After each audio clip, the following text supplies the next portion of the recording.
Ok, salut.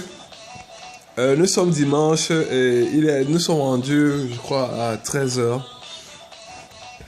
Et j'ose croire que vous vous portez bien. Et que le jour est revenu dans vos cœurs et dans vos têtes. Car beaucoup de gens ne savent souvent pas que Dieu les aime. Et parce qu'ils ne savent pas que Dieu les aime, ils perdent espoir. Et c'est vrai que le pauvre qui veut aller, comment dire, au paradis, doit toujours être près de Dieu. Sinon, la pauvreté, comment dire, ne le sauvera.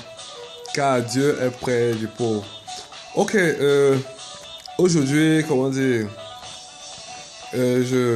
commence à expliquer ce qu'on appelle ma maîtrise de conférence.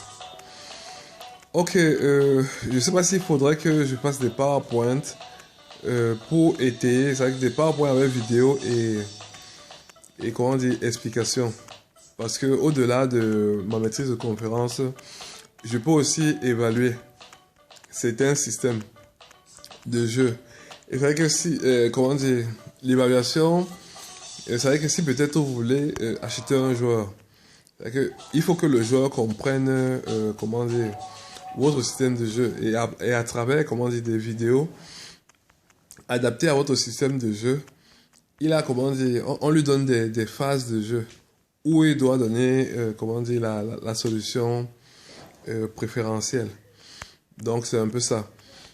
Et au-delà, il y a, comment dire, il y a ce qu'on appelle, et au-delà, il y a ce qu'on appelle, comment dire, la recherche dans le football. Donc, sûrement, beaucoup d'entre vous ont, comment dire, des gestes techniques qu'ils ont inventés. Vivement les protéger par des vidéos parce que ça peut faire l'objet d'une maîtrise de conférence. Et je peux donner les thèmes de maîtrise de conférence à certaines personnes. Donc, de ce fait, nous allons commencer une partie du cours. Ok, le thème d'aujourd'hui, c'est le joueur, comment dire, impressionnant. Donc, on a le thème, le joueur impressionnant. On a comment dire, comment jouer dans l'amabilité. Et comment dire, il y avait encore quel thème. Donc, il y a le joueur impressionnant. Il y a comment jouer dans l'amabilité. J'avais encore prévu quel thème. Bon, je crois que les autres thèmes vont revenir. Donc, ce qui se passe, c'est que pour le joueur impressionnant, c'est que comme Léo Messi, Cristiano Ronaldo, comment dire, quand ces joueurs arrivent au stade, je sais qu'ils vous impressionnent énormément parce que c'est des joueurs qui ont gagné des titres. Avoir quand même le nombre de ballons d'or qu'ils ont n'est pas facile. Donc, c'est vrai que pour vous, les joueurs qui ont peut-être des ballons d'or moins qu'eux, ou pour ceux qui n'ont jamais eu, ce qui se passe, c'est que vous pouvez, comment dire, les rivaliser. Bon, c'est pas autant, mais comment dire, c'est un fait de jeu. Le fait de jeu, c'est, comment dire, les faire jouer comme vous voulez qu'ils jouent. Par exemple, vous êtes peut-être défenseur. Vous voulez faire, comment dire, vous êtes dans le jeu. C'est-à-dire que si vous êtes défenseur, Cristiano Ronaldo est peut-être en face de vous. Vous avez peut-être le latéral droit. Vous êtes peut-être stopper. C'est-à-dire que dans l'axe, Cristiano Ronaldo est devant vous. Et vous avez le latéral. Comme Cristiano Ronaldo est impressionnant, vous voulez sortir de la pression. Alors, comment dire, il serait judicieux de, pas de taquiner, mais d'essayer de jauger, comment dire, le moral de Cristiano Ronaldo ou de Lionel Messi.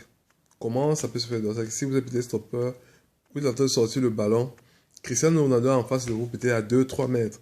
Vous avez le latéral droit, presque sur la même ligne que vous, frappez franchement, ce qui se donne très fort sur Cristiano Ronaldo, le ballon le touchera et ira vers votre latéral. Ça, c'est une méthode qui visant à jauger le moi. C'est-à-dire que vous ne vous laissez pas faire parce que là, c'est un fait de jeu. Donc, la FIFA n'a pas dit que c'est une faute de tirer sur quelqu'un. Ok, alors en puissance. De ce fait, ça l'impressionnera et comment dire, surtout si vous réussissez votre coup, et il saura qu'il n'est pas en face de n'importe qui. Donc, c'est un peu ça. Et cela vous relèvera si Cristiano Ronaldo est étonné. Donc, le deuxième, comment dire, le deuxième truc, c'est jouer dans l'amabilité. Jouer dans l'amabilité, ça veut dire quoi? Peut-être vous avez votre coéquipier. C'est-à-dire que vous voulez qu'il joue comme vous voulez. Non, vous voulez qu'il joue comme vous voulez.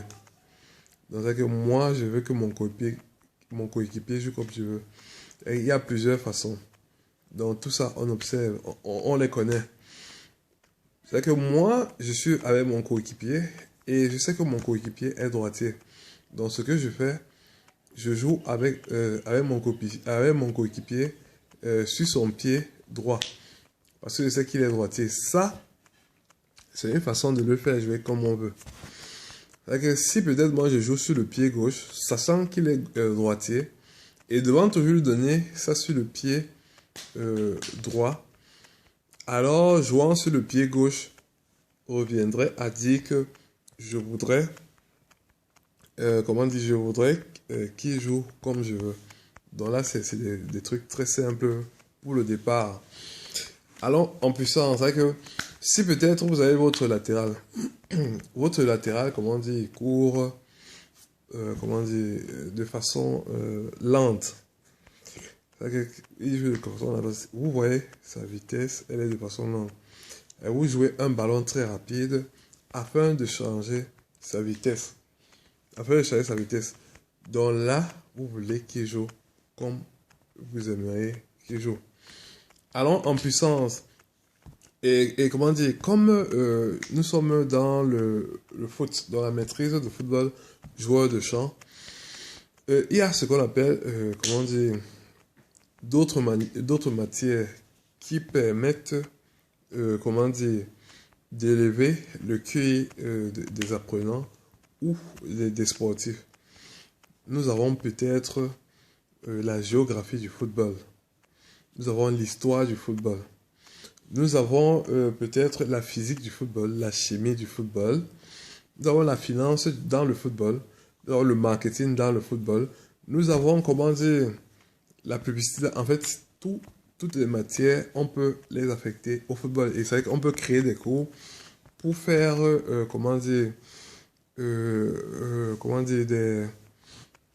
des cursus où beaucoup de joueurs s'y retrouveraient.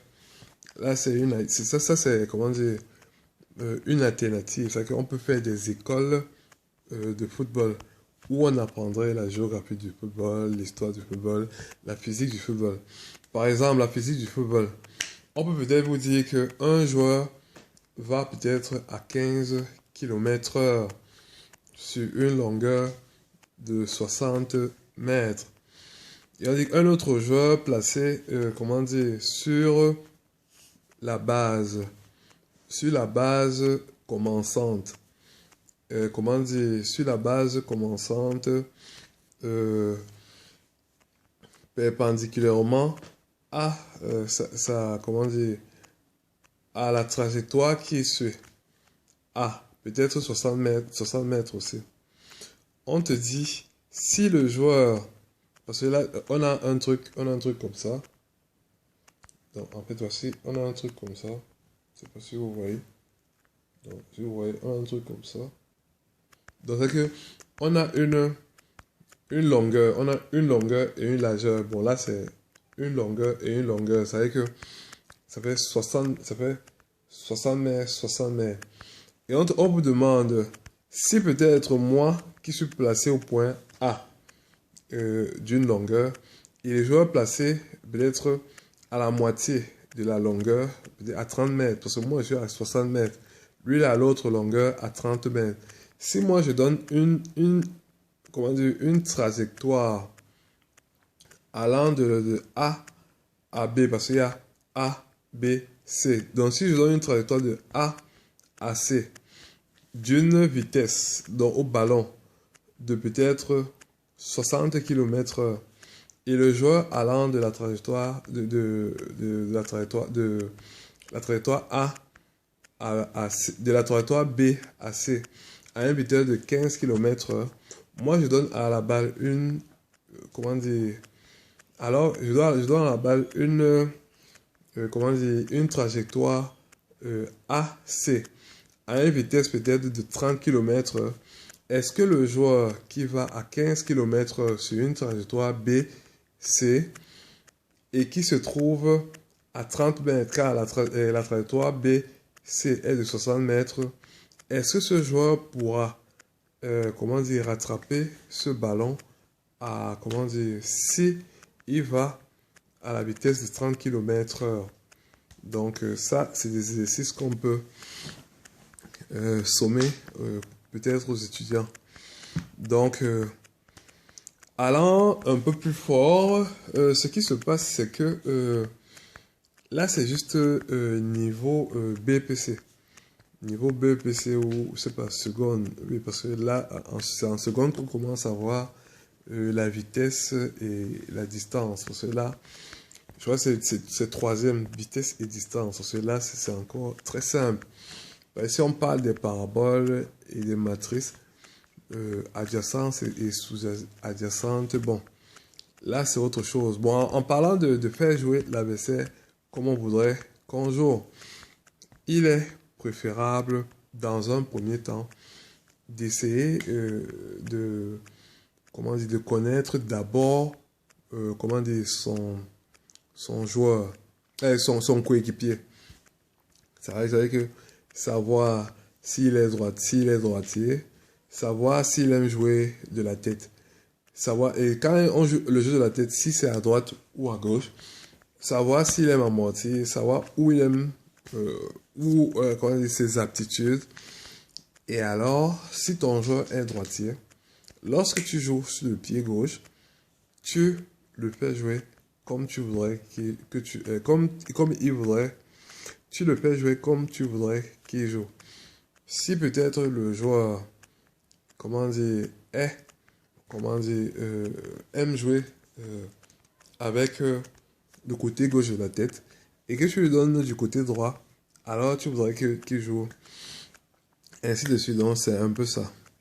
Donc on va répéter. Lorsque peut-être vous êtes en face d'un joueur de calibre tel que de grand calibre tel que Cristiano Ronaldo ou Lionel Messi et que vous vous sentez intimidé, alors il serait judicieux pas de le taquiner mais de jauger comment dire son moral peut-être en frappant franchement sur le pied et comment dire ce ballon entre vers votre joueur afin qu'il sache qu'il n'y a pas n'importe qui et cela sera comment dire un déclencheur pour une sérénité. Et de plus, j'ai remarqué qu'il y a des clubs qui lorsqu'ils encaissent, comment dire, ils ne peuvent plus, comment dire, ils ne peuvent pas renverser la situation ou la vapeur. Il y a aussi des clubs, s'ils n'encaissent pas, ils ne peuvent pas développer un beau jeu. J'ai observé le Chelsea des deux dernières années. J'ai remarqué que Chelsea, comment dire, a toujours encaissé avant de réagir. Et comment dire, cette méthode s'est avérée vraiment très bonne. Parce que Chelsea avait le meilleur jeu. Mais, comment dire, la plupart du temps, quand ils encaissaient le premier but, ils encaissaient le second. Et la réaction était terne. Ils avaient à faire des 2-2. Mais quand ils encaissaient 2-0, quand ils encaissaient il y a deux buts, comment dire, c'était vraiment énorme. Parce qu'ils jouaient vraiment très bien. Et c'est vrai qu'il y a des équipes aussi qui, quand elles n'encaissent pas, comment dire, elles sont sereines. Donc, la plupart des temps, on observe des coachs aussi qui peuvent faire jouer à leurs joueurs comme ils voudraient qu'ils jouent, afin que s'ils encaissent, le jeu soit beau. Il y a aussi des coachs qui peuvent faire jouer aux joueurs. En fait, il y a tout est bon pour gagner. En fait, la stratégie du coach dépend de ses joueurs. Et la plupart des joueurs, tu peux acheter des joueurs, comment dire, qui ont le moral. C'est-à-dire que quand, il y a des joueurs comme ça. Quand ils encaissent, c'est où ils commencent à jouer.